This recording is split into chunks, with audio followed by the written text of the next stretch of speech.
done a few of these now, and thought I'd do a couple of things are particularly autumn associated, which we'll have a look at. Partly because it's just interesting, and partly because Haps is doing a bit of a theme this week about autumn.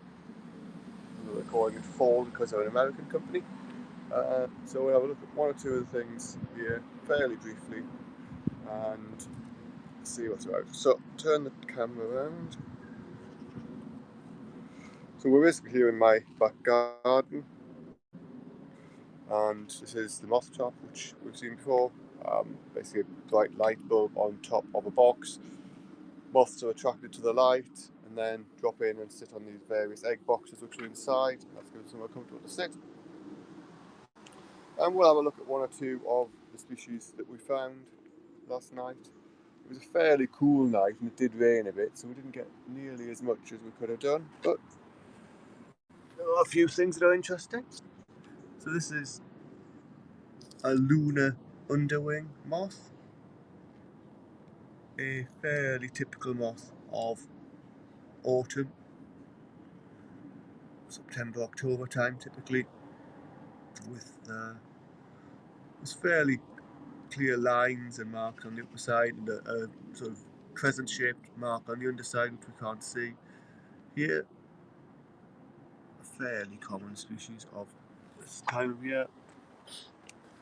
Another moth particularly associated with autumn, I've got three of these, is the black rustic. Rather an impressive dark, slightly silky black colour with this brighter kidney mark down here, sort of brighter yellow. Got several of these. This one's just sitting on the fence. Another one went into the trap and was sitting on the egg boxes. It's the black rustic, a pretty common moth. What else have we got? This isn't particularly associated with... Hello David, good to have you with me. This is another Cetaceous Hebrew character. This isn't a particularly autumn associated moth. Flies for a much longer period throughout the year. We've seen a few of them on these broadcasts. And this species is called a white point, named after that rather distinctive white dot.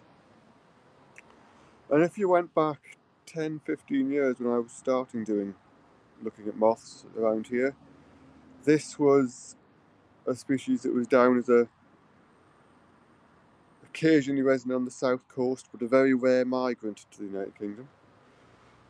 Since then it has colonised and is present in pretty large numbers.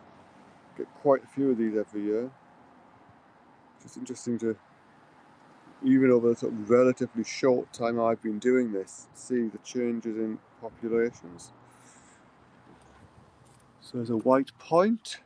What else was there? There weren't vast numbers last night. We're going to have a quick look at this. This isn't sitting slightly oddly, this one.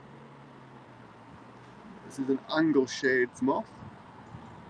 Again, there's not a particularly autumnal association to this. You can get these any month of the year.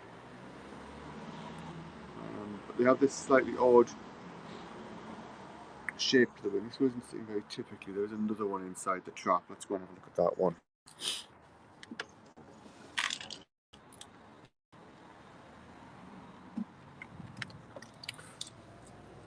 So they have this slightly odd shape and posture and pattern, and I think is the idea of that pattern on the angle shades is that they sit down amongst sort of fallen autumnal leaves.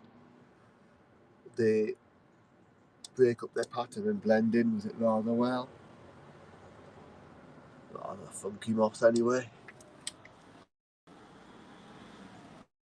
And then probably the final one that there is to see here is down in the trap. Where am I looking? There we go. There's a large yellow underwing. Again, we've seen several of them. Their numbers do tend to peak in autumn, but they are a moth that can occur at any time. So that was most of the species we got. I say it was a rather cold night, and it did actually start to rain early on.